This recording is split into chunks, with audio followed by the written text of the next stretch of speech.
고개 숙여 마음 정돈하시며 하나님께 예배드리겠습니다.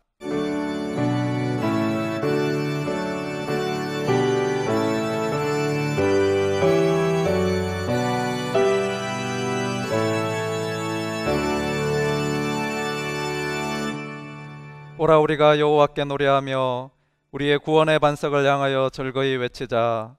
우리가 감사함으로 그 앞에 나아가며 시를 지어 즐거이 그를 노래하자. 여호와는 크신 하나님이시요 모든 신들보다 크신 왕이시기 때문이로다. 아멘.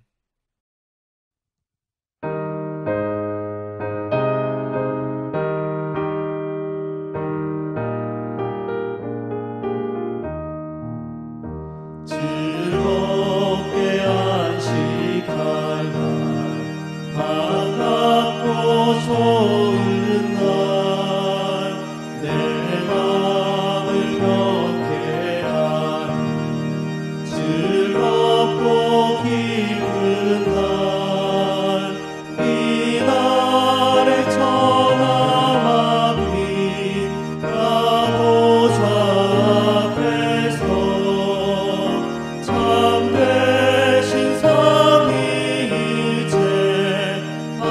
찬송 부르네. 이날의 하늘에서 새 양식 내리네. 성회로 모이라고 종소리 울리네. 복음의 맑은 빛은 온 세상 비치며 또 영생 물이 흘러 시원케 하시네. 이주일 지키는 새 은혜 입어서 영원히 쉬는 곳에 다 올라갑시다. 성부께 찬미하고 성자와 또 성령 참되신 삼위일체 다 찬송 부르세.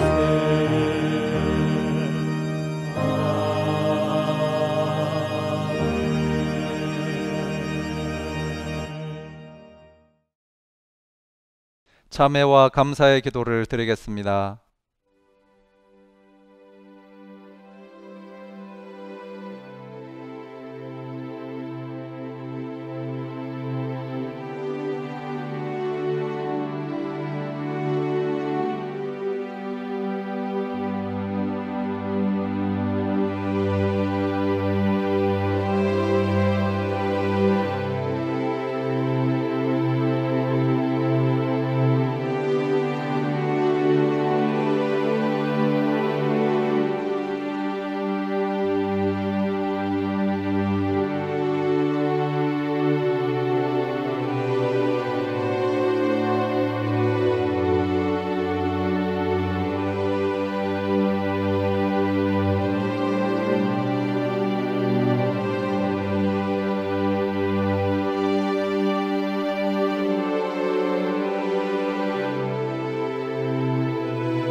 내가 너희를 미워하지 아니하며 아주 멸하지 아니하고 너희와 맺은 내 언약을 폐하지 아니하리니 나는 여호와 너희의 하나님이 됨이니라.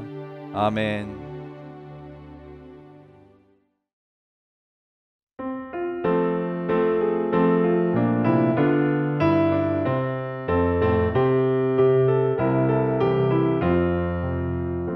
주는 나를 기르시는 목자요 나는 주님의 귀한 어린 양 푸른 풀과 맑은 시냇 물가로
사랑과 자비가 풍성하신 하나님 아버지, 저희를 주님의 사랑 안에 거하게 하시고 오늘도 이렇게 주님을 기쁘게 예배하게 하시니 감사합니다.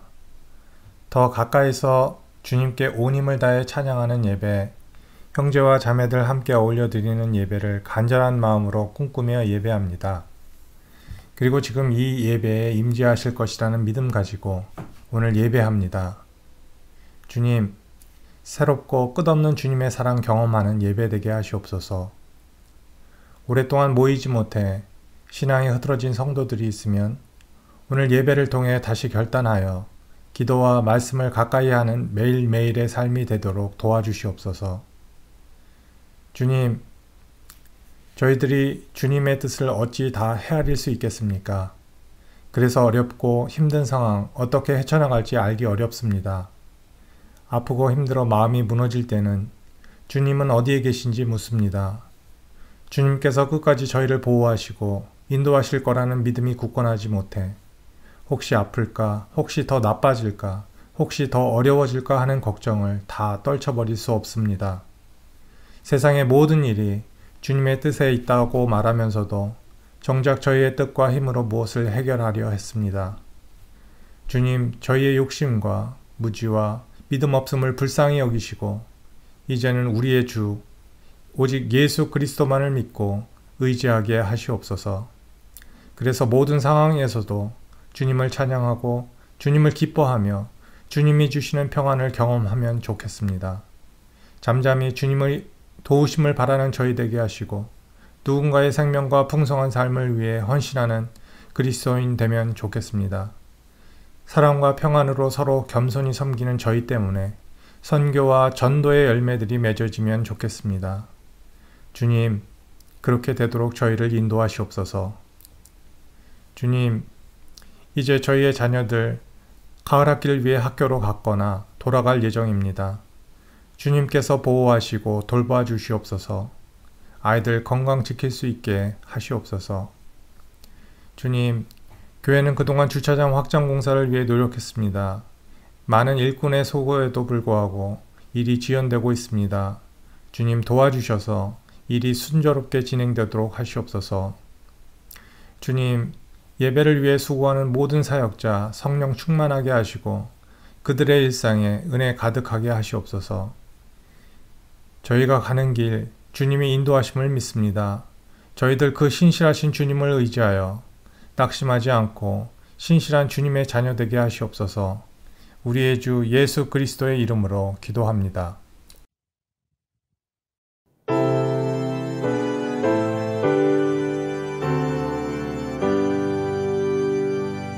모든 것이 주께로부터 왔으니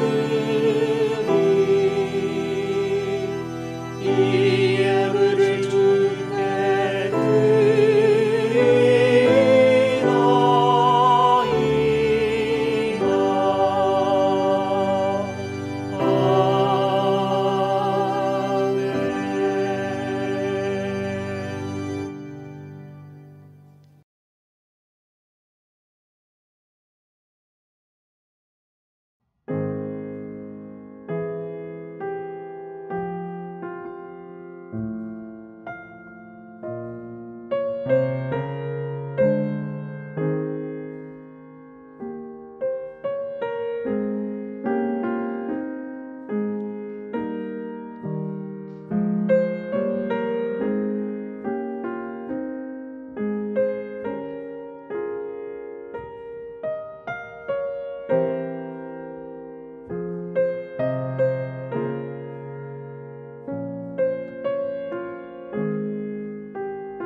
하나님의 말씀 누가복음 24장 21절에서 32절까지의 말씀입니다. 우리는 이 사람이 이스라엘을 속량할 자라고 바랐노라. 이뿐 아니라 이 일이 일어난 지가 사흘째요. 또한 우리 중에 어떤 여자들이 우리로 놀라게 하였으니 이는 그들이 새벽에 무덤에 갔다가 그의 시체는 보지 못하고 와서 그가 살아나셨다 하는 천사들의 나타남을 보았다 함이라. 또 우리와 함께한 자 중에 두어 사람이 무덤에 가 과연 여자들이 말한 바와 같음을 보았으나 예수는 보지 못하였느니라 하거늘 이르시되 미련하고 선지자들이 말한 모든 것을 마음에 더디 믿는 자들이여 그리스도가 이런 고난을 받고 자기의 영광에 들어가야 할 것이 아니냐 하시고 이에 모세와 모든 선지자들의 글로 시작하여 모든 성경에 쓴 바 자기에 관한 것을 자세히 설명하시니라. 그들이 가는 마을에 가까이 가매 예수는 더 가려 하는 것 같이 하시니 그들이 강권하여 이르되 우리와 함께 유하사이다. 내가 저물어 가고 날이 이미 기울었나이다 하니 예 그들과 함께 유하러 들어가시니라. 그들과 함께 음식 잡수실 때에 떡을 가지사 축사하시고 떼어 그들에게 주시니 그들의 눈이 밝아져 그인 줄 알아보더니 예수는 그들에게 보이지 아니하시는지라. 그들이 서로 말하되 길에서 우리에게 말씀하시고 우리에게 성경을 풀어주실 때 우리 속에서 마음이 뜨겁지 아니하더냐 하고. 아멘. 인간은 본능적으로 개인이 아닌 집단에 속하려는 욕구를 지닌 존재들입니다. 우리가 옛 고대 시대나 원시 시대의 자료를 잘 살펴보면 인간은 결코 혼자 지내지 아니하고 집단으로 생활했음을 알 수 있습니다. 집단으로 채집 생활을 했고 집단으로 농경 생활을 했습니다.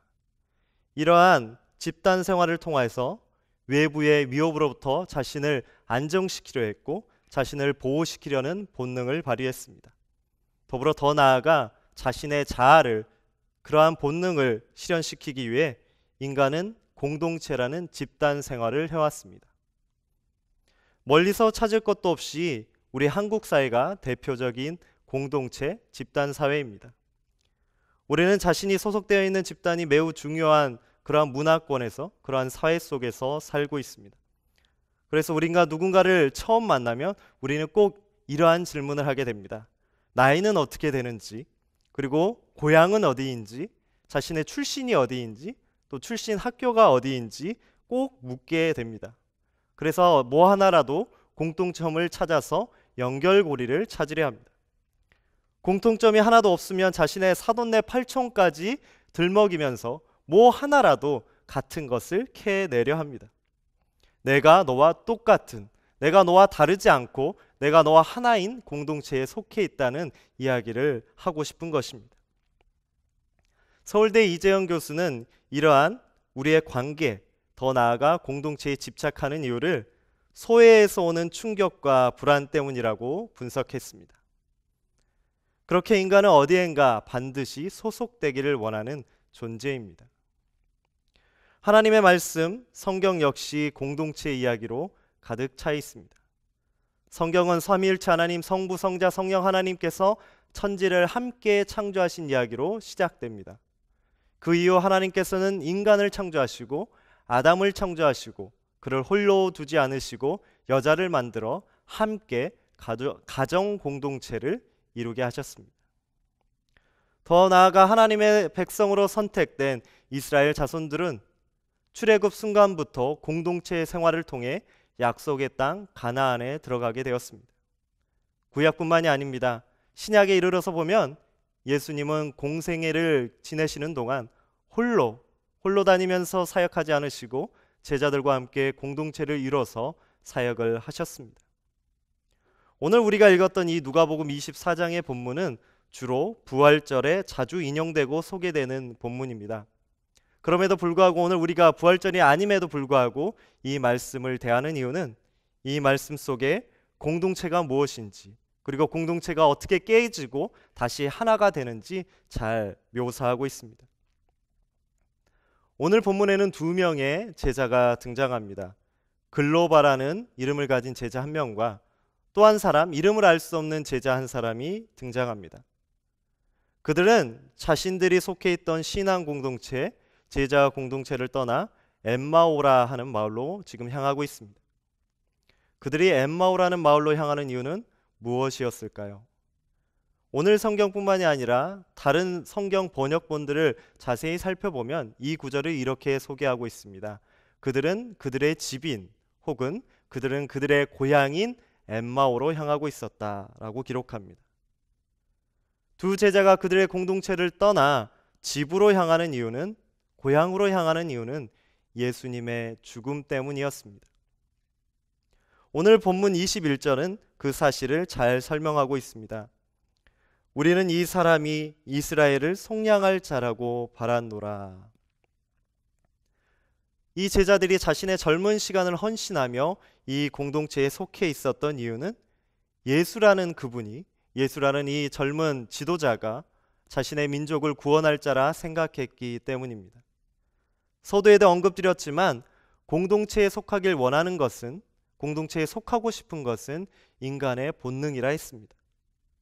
그들이 예수님을 따랐던 것은 예수가 로마의 식민 지배에서 이스라엘을 구원할 구원자라고 생각했기 때문입니다. 또한 그가 그들의 고통과 억눌린 고난 속에서 해방시킬 해방자라고 생각했기 때문입니다. 12명의 제자들은 그렇게 예수님을 따랐습니다.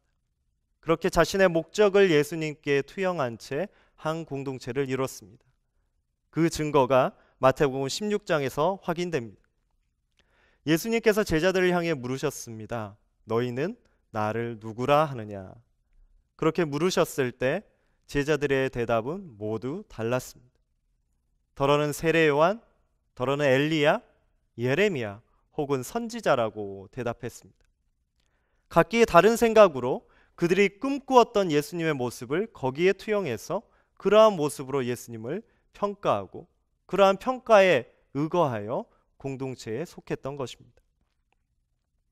그러나 이제 그 공동체의 축이라 할 수 있는, 그 공동체의 비전이라고 할 수 있는 예수님께서 십자가에서 잔인하게 돌아가셨습니다.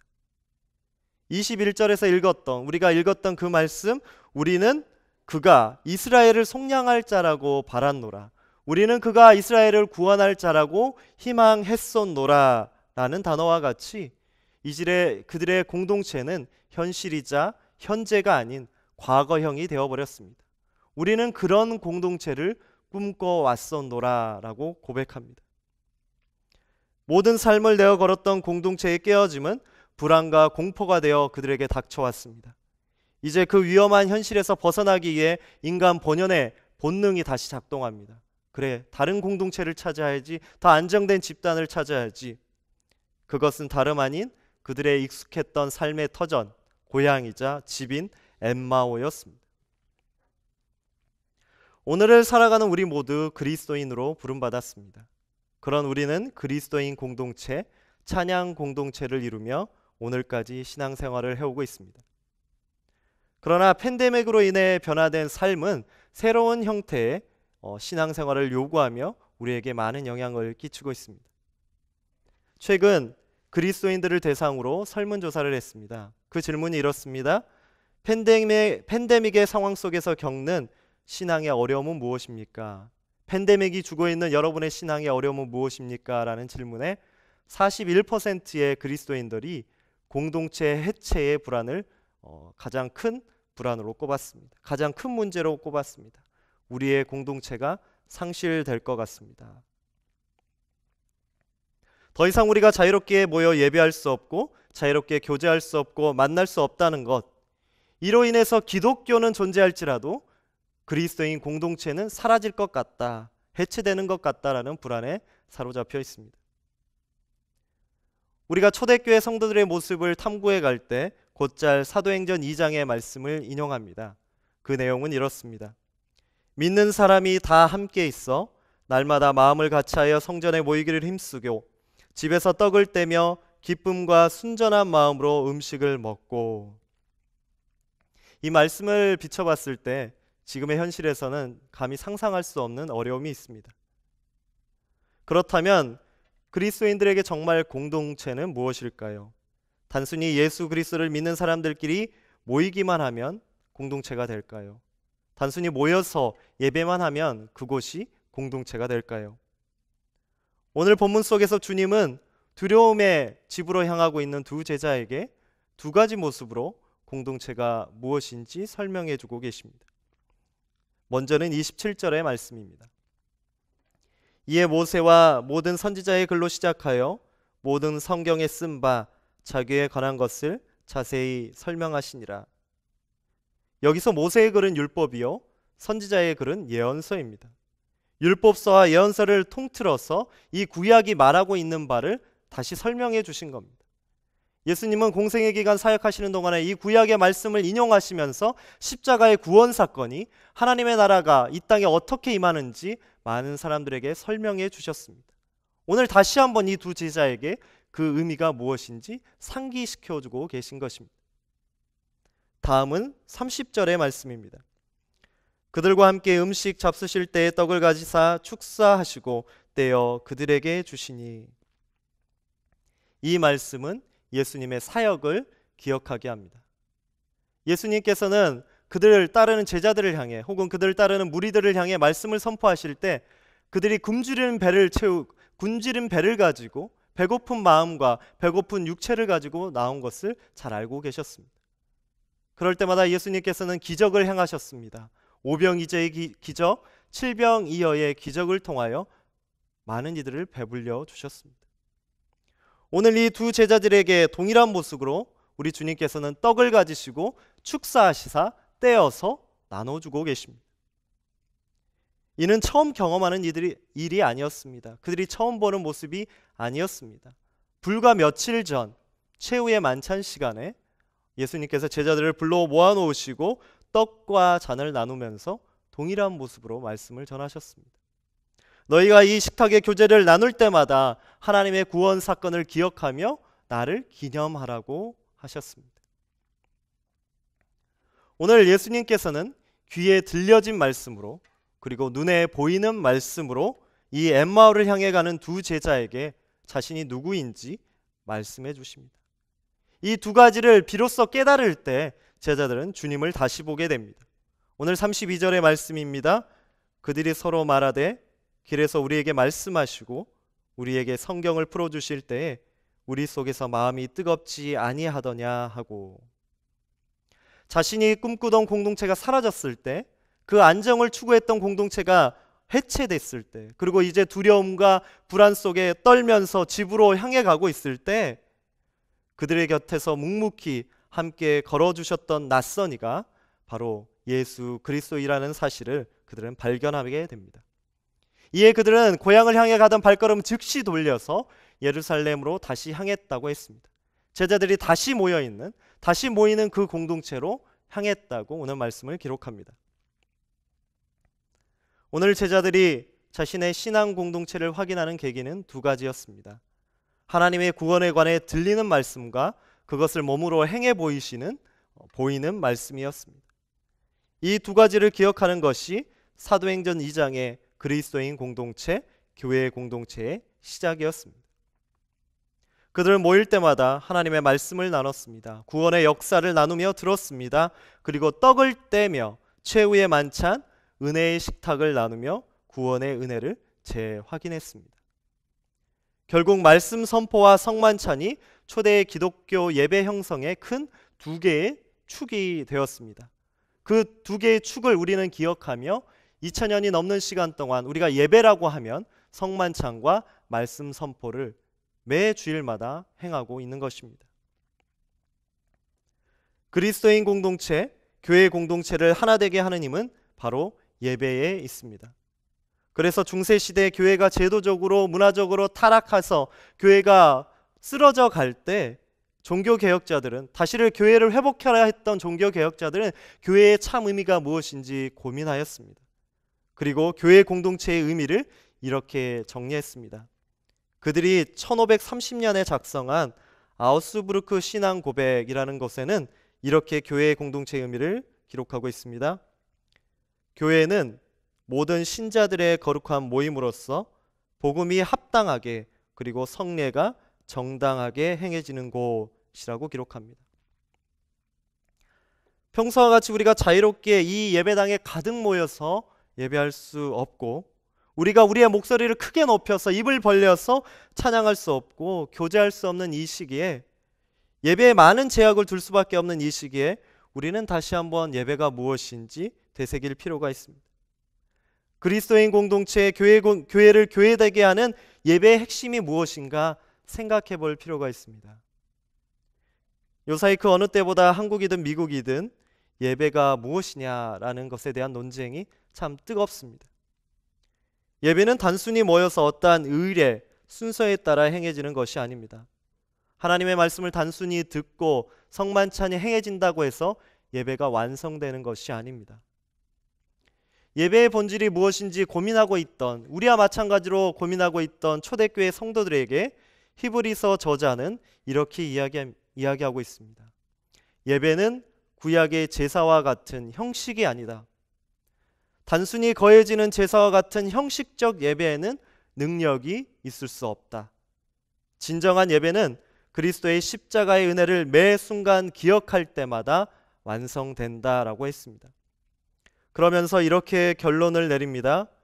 또 약속하신 이는 미쁘시니 우리가 믿는 도리의 소망을 움직이지 말며 굳게 잡고 서로 돌아보아 사랑과 선행을 격려하며 모이기를 패하는 어떤 사람들의 습관과 같이 하지 말고 오직 권하여 그날이 가까움을 볼수록 더욱 그리하자.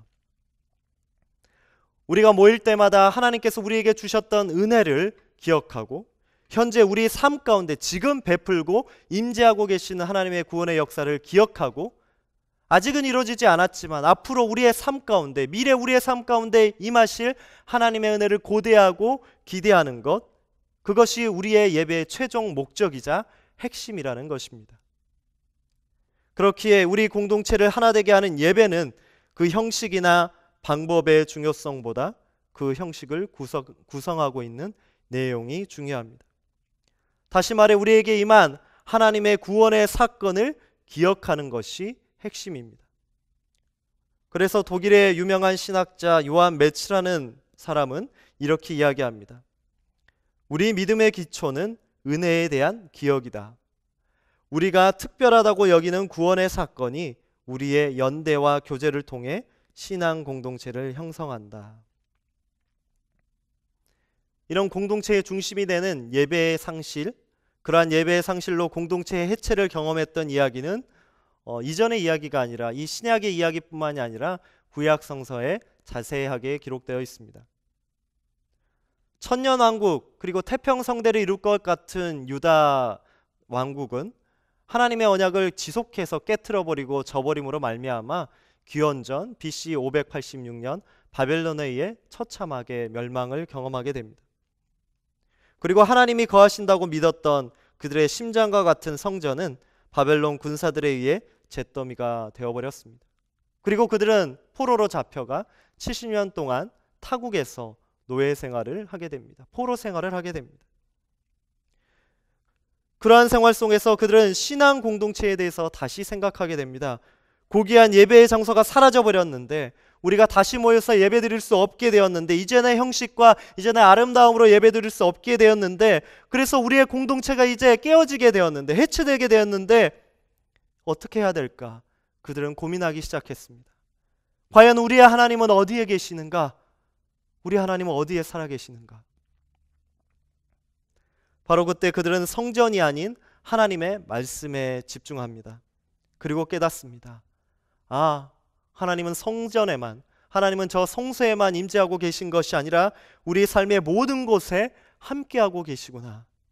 우리가 포로와 같은 억압된 삶, 고난의 삶을 사는 이 순간에도 하나님은 우리를 버리지 않으시고 우리를 모른다 하지 않으시고 우리와 함께하고 계시구나 라고 고백하게 됩니다. 그 대표적인 예가 다니엘입니다. 그는 포로로 잡혀간 바벨론에서도 하루 3번씩 예루살렘 방향으로 난 창문에 엎드려서 기도했습니다. 그가 그렇게 기도했던 이유는 예루살렘 성전을 기억하면서 예루살렘 성전에서 성도들과 함께 예배했던 그 기억을 회상하면서 기도했던 것입니다. 내가 속해 있던 신앙 공동체의 정체성을 다시 한번 기억하기 위해서 매 순간 매일마다 그렇게 노력했습니다. 성전은 이제 무너졌지만 그럼에도 불구하고 수많은 선지자들이 등장하여 하나님의 말씀을 선포했습니다. 그들은 기존의 경직되고 제도적인 신앙생활을 벗어나 하나님의 말씀이 그들의 마음속에 살아 숨쉬도록 만들었습니다. 때문에 이 포로기 70년 동안 선지자들에 의해 선포된 많은 말씀은 구약 성경의 많은 부분을 차지하고 있습니다. 공간과 형식 중심의 신앙생활이 살아계신 하나님의 말씀 중심의 임재 사건으로 삶으로 드리는 예배로 변화한 것입니다. 비록 그들은 한 공간에 다시 모여 예배할 수 없었지만, 지금 한 공간이라는 곳에 모여서 찬양할 수 없었지만 모두가 한 하나님의 은혜를 향유하는 신앙 공동체임을 기억할 수 있었습니다. 그 공동체의 영성은 고통의 삶 가운데서도 흔들리지 않고 쇠락하지 않고 지속되었습니다. 오늘 우리가 함께 읽었던 누가복음 말씀에 등장한 글로바와 다른 한 제자도 동일한 경험을 했습니다.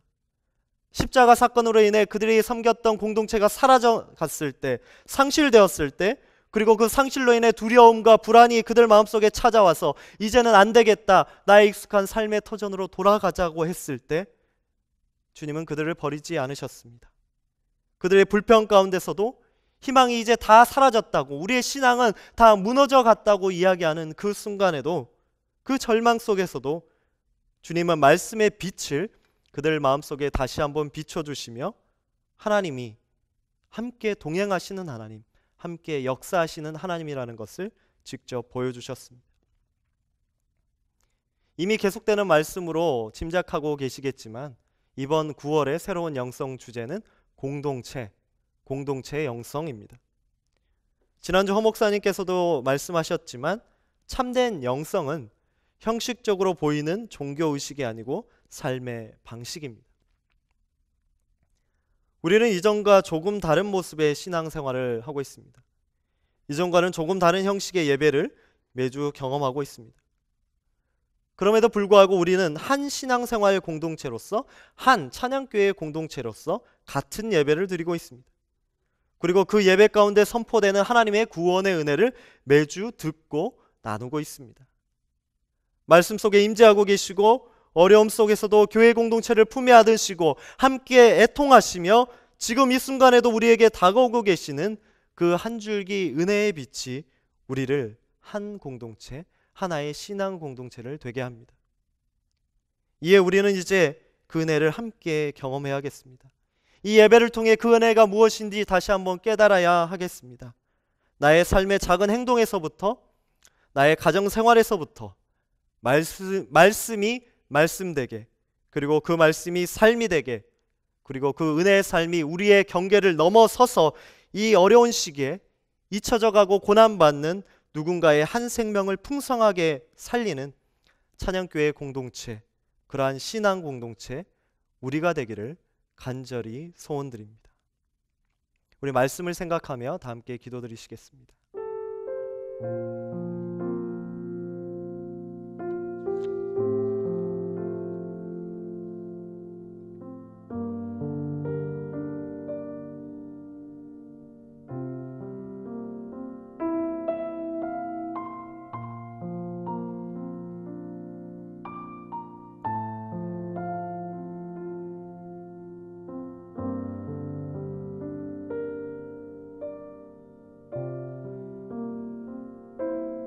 하나님, 우리가 이전에 경험하지 못했던 새로운 모습으로의 신앙 공동체의 삶을 살아가고 있습니다. 그럼에도 불구하고 오늘의 말씀 속에서 우리가 깨달을 수 있듯이 어떠한 상황 속에서도 예배를 통하여, 그 예배 속에 있는 하나님의 은혜를 통하여 우리와 함께하고 계시는 하나님을 기억합니다. 지금도 우리와 함께하고 계시고 우리와 동행하고 계시는 그 은혜를 기억하며 우리 모두가 그리스도인 공동체로 다시 한번 결단하는 우리의 삶이 되게 하여 주시옵소서. 감사드리며 예수 그리스도의 이름으로 기도드리옵나이다. 아멘.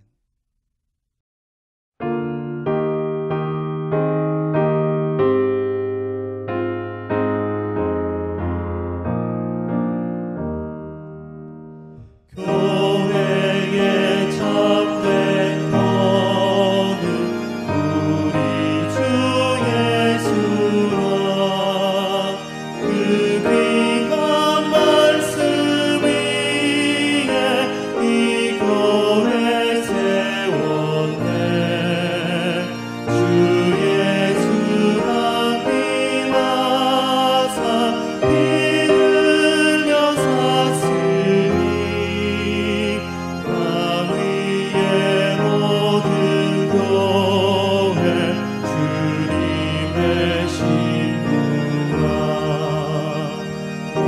세계 모든 교회 한 몸을 이루어 한 주님 섬기면서 한 믿음 가지네 한 이름 찬송하고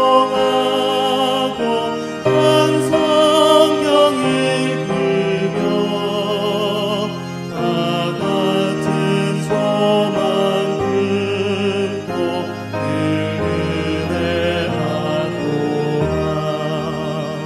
땅 위의 모든 교회 주 안에 있어서 하늘의 성도들과 한 몸을 이루네 오 주여 복을 주사 저 성도들 같이 우리도 주와 함께 늘 살게 하소서.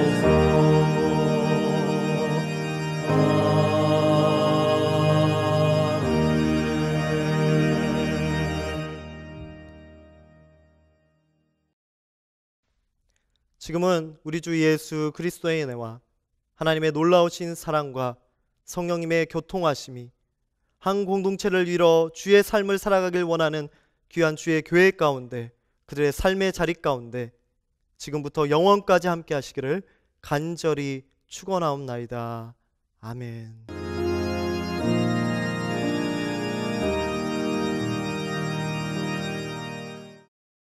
성경 암송하시겠습니다. 빌립보서 4장 6절에서 7절 말씀, 빌립보서 4장 6절에서 7절 말씀. 아무것도 염려하지 말고 다만 모든 일에 기도와 간구로 너희 구할 것을 감사함으로 하나님께 아뢰라. 그리하면 모든 지각에 뛰어난 하나님의 평강이 그리스도 예수 안에서 너희 마음과 생각을 지키시리라. 빌립보서 4장 6절에서 7절 말씀 다시 한번 하시겠습니다. 빌립보서 4장 6절에서 7절 말씀. 아무것도 염려하지 말고 다만 모든 일에 기도와 간구로 너희 구할 것을 감사함으로 하나님께 아뢰라. 그리하면 모든 지각에 뛰어난 하나님의 평강이 그리스도 예수 안에서 너희 마음과 생각을 지키시리라. 빌립보서 4장 6절에서 7절 말씀입니다. 감사합니다. 몇 가지 알려드리겠습니다. 이제 우리 교회로서는 아주 역사적인 순간인데요. 3월 15일 주일부터 영상으로 예배 드리기 시작한 지 꼭 6개월 만에 우리 교회에서 예배를 드리고 그 실황을 송출하게 되었습니다. 여러분 잘 들으셔야 되는데요. 9시 45분 큰비 예배만 현장 예배를 드리겠습니다. 그러니까 아무나 원하시는 대로 오실 수는 없고 예배팀을 제외한 30명 제한으로 예배를 열려고 합니다. 그래서 주일부터 이제 그 교회 홈페이지 그리고 공지 카톡에 신청서를 링크해 놓겠습니다. 그래서 수요일까지 주일 예배 원하시는 분들은 신청을 하시고 신청하시는 대로 오실 수가 없기 때문에 연락을 받으시는 분들만 주일 예배에 참석하실 수 있겠습니다. 9시 45분 큰비 예배를 드리고 그 다음에 예배 실황 송출은 9시 45분 큰비 예배 시간과 11시 45분 늦은 비 예배 시간에 송출하겠습니다. 가정에서 예배 드리시는 분들은 이른 비 예배 시간에만 예배가 없다는 것만 이렇게 아시면 되겠습니다. 그리고 참석하시는 분들이 교회에 오셔서 행동하시는 요령은 그 교회 홈페이지 공지 카톡에 올려놓겠습니다. 여러분 이렇게 숙지하셔서 서로 안전하게 예배 드릴 수 있도록 그렇게 협조해 주시기를 바랍니다. 이번 주 금요일부터 사랑방 모임 다시 시작하겠습니다. 그동안에 여러 가지 사정으로 모이는 사랑방에 참여하지 못하셨던 분들도 이제는 영상으로 한동안 사랑방 모임을 갖게 되니까 이게 사랑방에 참여하실 수 있는 좋은 기회인 것 같습니다. 그래서 어느 사랑방에 저를 넣어 주십시오 하는 분들 그렇게 신청하셔도 좋고, 아니면 이렇게 목회자들에게 연락하셔서 이렇게 도움을 받으시면 좋겠습니다. 그리고 이렇게 몇 분이 얼러서 우리가 이렇게 거리가 떨어져 있어서 그동안 모이는 사랑방 하지 못했지만 영상으로 이렇게 사랑방 하고 싶습니다 이렇게 신청하시면 또 그렇게 여러분들이 그룹을 이루어서 사랑방 하실 수 있도록 이렇게 엮어드리겠습니다. 꼭 적극적으로 사랑방에 참여하셔서 참으로 어려울 때 같이 기도하면서 이 어려움을 지나갔으면 좋겠습니다. 교우 중에 한 분이 그 덴탈 마스크 2,000장을 교회에 기증하셨습니다. 그래서 필요한 분들에게 나누려고 그러는데요. 역시 그 홈페이지와 공식 카톡에 자세한 안내를 올려놓겠습니다. 원하시는 분들 우선 그 신청하시면 20장을 드릴 것이고, 신청자가 많지 않으면 다 끝난 다음에 다시 필요하신 분들에게 조금 더 드릴 수 있겠습니다. 그럼 한 주간도 여러분 건강하시고 안전하게 지내시다가 다음 주에 다시 뵙겠습니다.